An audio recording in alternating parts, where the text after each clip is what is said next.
আসসালামু আলাইকুম রহমতুল্লাহ। স্বাগত জানাচ্ছি আব্দুল্লাহ টেক বিডি থেকে। ইউটিউব এমন একটা প্ল্যাটফর্ম যেখানে সফল হতে চাইলে কোয়ালিটিফুল ভিডিও মেক করতে হবে। এখন আপনার মনে একটাই প্রশ্ন, ভিডিও কিভাবে কোয়ালিটিফুল করব? আপনি যখন ভিডিওতে অ্যানিমেশন ইফেক্ট দেবেন তখন আপনার ভিডিও এমনিতেই কোয়ালিটিফুল হয়ে যাবে। এখন আপনাকে বুঝতে হবে একটি ভিডিওতে কয়টি অ্যানিমেশন ইফেক্ট দেওয়া যায়। আমি বলবো একটি ভিডিওতে 4টি অ্যানিমেশন ইফেক্ট দেওয়া যায়, যেমন scale animation effect, rotate animation effect, position animation effect, opacity animation effect.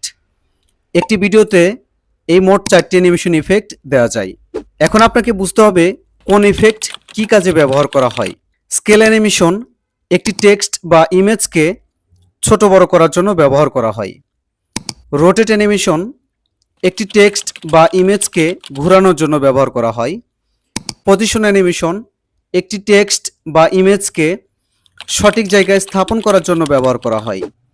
Opacity animation একটি টেক্সট বা ইমেজকে স্পষ্ট করার জন্য ব্যবহার করা হয়। আবার একটি টেক্সট বা ইমেজকে অস্পষ্ট করার জন্য ব্যবহার করা হয়। চলুন আজকে আমরা চোখের পলকেই এই 4টি অ্যানিমেশন শিখব। আপনি যদি প্রফেশনাল ভিডিও এডিটর হতে চান অথবা কন্টেন্ট ক্রিয়েশন প্ল্যাটফর্মে টিকে থাকতে চান, তাহলে অবশ্যই আপনাকে মাস্টার ক্লাস ভিডিও এডিটিং জানতে হবে। এই কাজটা করার জন্য আপনার দামি ক্যামেরা, দামি ফোন বা দামি ল্যাপটপের প্রয়োজন নেই। প্রয়োজন শুধুমাত্র আপনার স্কিল আর প্রসেস। চলুন আমি চোখের পলকে শিখিয়ে দিচ্ছি কিভাবে আপনি অ্যানিমেশন ইফেক্ট দেবেন। অ্যানিমেশন ইফেক্ট দেওয়ার জন্য সর্বপ্রথম আমি চলে এসেছি আমি আমার এডিটিং টুলসে। এটা হচ্ছে ফিল্মোরা ভার্সন 14। তো আমরা 4টা ইফেক্টের কথা বলেছি, অ্যানিমেশনের কথা বলেছি। একটা হচ্ছে স্কেল, আর একটা হচ্ছে পজিশন, আর একটা অপাসিটি, আর একটা রোটেট। এই 4টা অ্যানিমেশনের কথা বলেছি।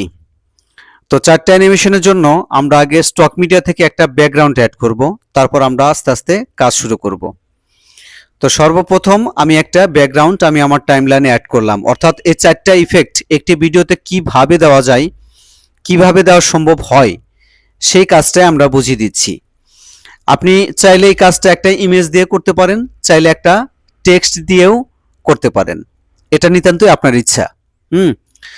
তো আমরা যেহেতু এডিটিং পারপাস, এখানে সময়টা সংক্ষেপ করে সুন্দর করে বোঝানোর একটা যৌক্তিকতা থাকে আমাদের সামনে, সেক্ষেত্রে আমরা একটা টেক্সট দিয়ে বোঝাই। তো সর্বপ্রথম আমি একটা টেক্সট নেব।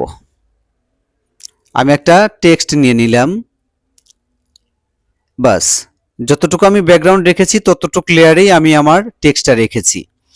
এখন এই টেক্সটটাকে কন্ট্রোল করব হচ্ছে মনিটরের ডান পাশে ইফেক্ট কন্ট্রোল আছে, দেখতে পাচ্ছেন এখানে টেক্সট অপশন। তো টেক্সট অপশনে আমি ক্লিক করলাম, করলে এখানে লেখাই আছে যে টেক্সট। এখানে আমি কিছু লিখবো, আপনার ইচ্ছা মতো আপনি চাইলে আপনি লিখবেন। তো আমি আমার চ্যানেলের নামটা লিখলাম, আব্দুল্লাহ টেক বিডি, এটা আমি লিখলাম যেহেতু এটা আমার চ্যানেলের নাম। এখানে আপনি যে কোনো কিছু লিখতে পারেন অথবা যে কোনো ইমেজ দিয়েও করতে পারেন। সিস্টেম বা প্রসেস একই প্রসেস। এখানে 4টা ইফেক্ট আমরা একসাথে প্রয়োগ করব। আমি একটা টেক্সট লিখেছি। সর্বপ্রথম আমরা স্কেল অ্যানিমেশন করব। স্কেল অ্যানিমেশন করার জন্য কি করতে হবে, এই যে দেখতে পাচ্ছেন মনিটরের ডান পাশে আমাদের কি আছে, ইফেক্ট কন্ট্রোল। এখানে লেখা আছে রোটেট, স্কেল, পজিশন এবং অপাসিটি অ্যানিমেশন, এই বিষয়বস্তুগুলো আছে। তো সর্বপ্রথম আমরা স্কেল অ্যানিমেশন করব। স্কেল অ্যানিমেশন আসলে একটা টেক্সটকে ছোট থেকে বড় করার জন্য ব্যবহার করা হয় এবং একটা টেক্সটকে বড় থেকে ছোট করার জন্য ব্যবহার করা হয়। তো আমরা স্কেল অ্যানিমেশনে পিন আপ করে দেব। সর্বপ্রথম একটা কি ফ্রেম নিতে হবে। এই যে স্কেল অ্যানিমেশন একটা কি ফ্রেম নিয়ে নিলাম। তো আমরা চাচ্ছি এই টেক্সটটা 1 সেকেন্ডের ভেতরে টেক্সটটা বড় হয়ে যাবে। তাহলে আমরা স্কেলটাকে বাড়িয়ে দেব, টেক্সটটাকে আমরা বাড়িয়ে দেব। তাহলে যখন দেখবেন, আমরা এখন ভিডিওটার আউটপুট নেব। ভিডিওটা প্লে করে দিলাম, দেখেন টেক্সটটা আস্তে আস্তে 1 সেকেন্ডে বড় হয়ে গেল। এখন আমি বলেছি যে টেক্সটকে বড় থেকে ছোট এবং ছোট থেকে বড় দুটোই করা যায়। এখন আমরা ছোট থেকে বড় করলাম। এখন আমরা করব হচ্ছে বড় থেকে ছোট, এই কাজটা করব। তো এটার জন্য আমরা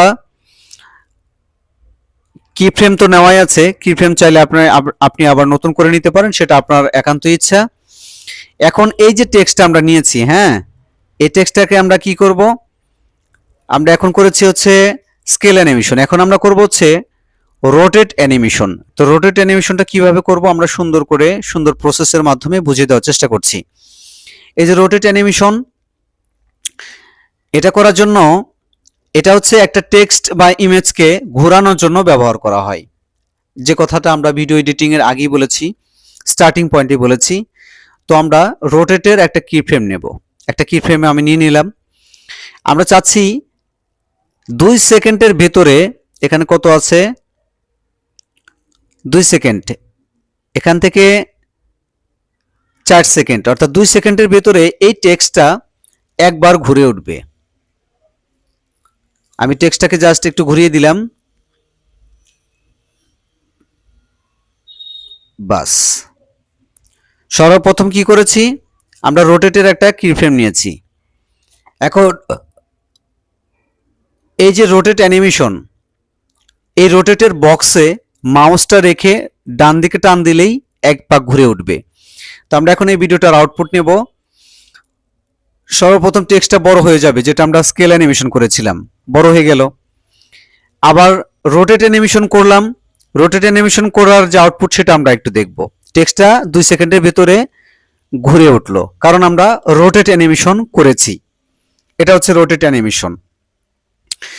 এখন আমরা পজিশন অ্যানিমেশন করব। তো পজিশন অ্যানিমেশনটা কিভাবে করব সেটা একটু আমরা শিখে নিচ্ছি। পজিশন অ্যানিমেশন কি জিনিস, আপনি চাইলে যে কোনো টেক্সট বা যে কোনো ইমেজ, এই যে ডিসপ্লেটা আছে, এই ডিসপ্লেটার যে কোনো জায়গায় আপনি বসাতে পারবেন, যে কোনো জায়গায় পজিশনের মাধ্যমে। এটা আপনার নিতান্ত ইচ্ছা। তো আমি চাচ্ছি 1 সেকেন্ডের ভিতরে টেক্সটটা এই যে ডিসপ্লের মাঝখানে আছে, এই মাঝখান থেকে টেক্সটটা আস্তে আস্তে নিচে নেমে বসে যাবে। এটা হচ্ছে পজিশন অ্যানিমেশন কাজ। শুধু উপরে বা নিচে যাবে না, ডানে বা বামে সব দিকেই আপনি নিতে পারবেন। তো পজিশন অ্যানিমেশনের অবশ্য দুইটা ধাপ, একটা হচ্ছে এক্স পজিশন দেখতে পাচ্ছেন, আর একটা হচ্ছে ওয়াই পজিশন। ওয়াই পজিশন করলে, ওয়াই পজিশনের অ্যানিমেশন করলে টেক্সটটা বা ইমেজটা উপরে বা নিচে বানাতে পারবেন, নিচে নিতে পারবেন। আর এক্স পজিশন অ্যানিমেশন করলে আপনি টেক্সটটা ডানে বা বামে নিতে পারবেন। তো আমরা যেহেতু এখন একটা পজিশনে কাজ করব, তাহলে সর্বপ্রথম টেক্সটার একটা পজিশনে একটা কি ফ্রেম নিলাম। আমরা চাচ্ছি যে জাস্ট 1 সেকেন্ডের মধ্যে এই টেক্সট নিচে এসে পজিশনে বসে যাবে। তো এখন ওই পজিশনে মাউসটা রেখে যদি আমরা নিচে টান দিই, তাহলে আলটিমেটলি টেক্সটটা নিচে চলে আসলো। আমরা ইন টোটালি ইন্ডিভিজুয়ালি সবগুলোর আউটপুট নেব। তো আমরা ইন টোটালি 3টা অ্যানিমেশন করেছি, একটা হচ্ছে স্কেল, একটা হচ্ছে রোটেট অ্যানিমেশন, আর একটা হচ্ছে পজিশন অ্যানিমেশন ইফেক্ট। তা আমরা আউটপুট নেব 3টার। তো দেখতে পাচ্ছেন এটা বড় হয়ে গেল, এটা হচ্ছে স্কেল অ্যানিমেশন ইফেক্ট। এখন যেটা হচ্ছে রোটেট, সেটা টেক্সটটা ঘুরে উঠবে, রোটেট অ্যানিমেশন আউটপুট। এখন পজিশন অ্যানিমেশনের আউটপুট। আমরা পজিশন অ্যানিমেশনের যে দুটি ধাপ, একটা হচ্ছে এক্স পজিশন আর একটা ওয়াই পজিশন। তো ওয়াই পজিশনের আমরা কাজ করেছি যে কোনো টেক্সট বা ইমেজ এটাকে উপরে নিচে করানোর জন্য সাধারণত ওয়াই পজিশনে কাজ করতে হয়। এখন আমি বেসিক্যালি এক্স পজিশনে কাজ করব। এক্স পজিশনটা হচ্ছে যে কোনো টেক্সট বা ইমেজ আপনি বামে নিতে পারবেন, চাইলে ডাইনে নিতে পারবেন। এক্স পজিশন দিয়ে বেসিক্যালি টেক্সটটাকে উপরে বা নিচে ওঠানামানো করা যায় না। তো আমরা এক্স পজিশনের একটা কি ফ্রেম নেব। সর্বপ্রথম আমরা একটা কি ফ্রেম নিলাম। আমরা যত দূর চাইবো, আপনি যদি চান 1 সেকেন্ড পর টেক্সটটা বামে যাবে তাও পারবেন, যদি 5 সেকেন্ড 7 সেকেন্ড, এটা আপনার ইচ্ছা। তো আমি চাচ্ছি 2 সেকেন্ডের মধ্যে টেক্সটটা বা ইমেজটা বামে চলে আসবে। তাহলে পজিশনে আপনাকে সর্বপ্রথম মাউস রাখতে হবে, তারপর বাম দিকে টেনে নিতে হবে। বাস, আমি একটু বাম দিকে টেনে নিলাম। এখন দেখতে পাচ্ছেন অটোমেটিক টেক্সটটা বামে চলে আসলো।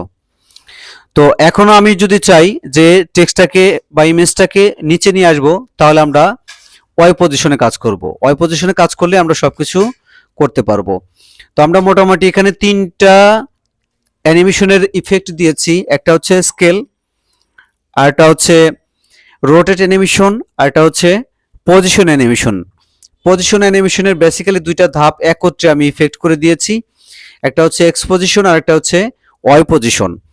তো আপনি যখন আপনার ভিডিওগুলোতে ইফেক্টগুলো ইউজ করবেন তখন অটোমেটিক আপনার ভিডিওগুলো কালারফুল হয়ে উঠবে। তো আজকের মতো এ পর্যন্তই, ভালো থাকবেন সবাই, আল্লাহ হাফেজ।